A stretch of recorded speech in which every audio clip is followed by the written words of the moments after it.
নমস্কার বন্ধুরা। এখন আমি আপনাদের সামনে কেন্দ্রীয় আবাস যোজনা নিয়ে একটি গুরুত্বপূর্ণ আপডেট জানিয়ে দিচ্ছি। দেখুন বন্ধুরা, রাজ্য সরকারের পক্ষ থেকে অভিষেক বন্দ্যোপাধ্যায় কি জানিয়েছেন আবাস যোজনা নিয়ে গুরুত্বপূর্ণ আপডেট খবরটি জেনে নিন, সবকিছু জানতে পারবেন।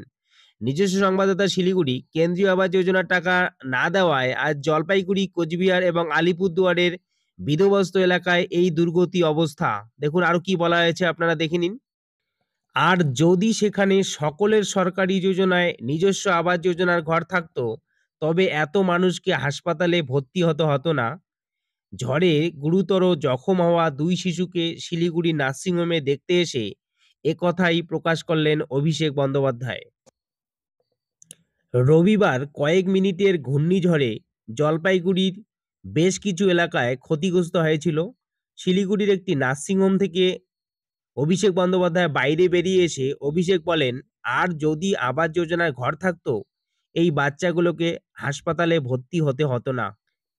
এদের মাথার উপর এই আঘাত আসতো না, এই চোট আঘাত লাগতো না। এই দায় কার?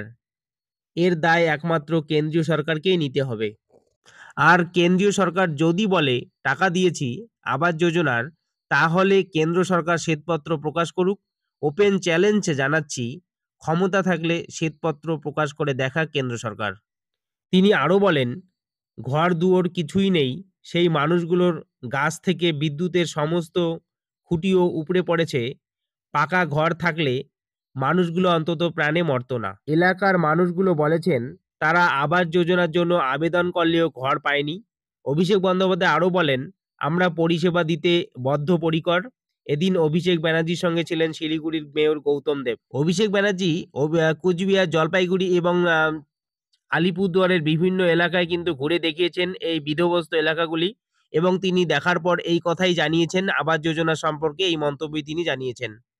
দেখুন, ভিডিওটি ভালো লাগলে চ্যানেলটিকে সাবস্ক্রাইব, লাইক ও শেয়ার করবেন, এবং অবশ্যই চ্যানেলটিকে সাবস্ক্রাইব করতে ভুলবেন না বন্ধুরা।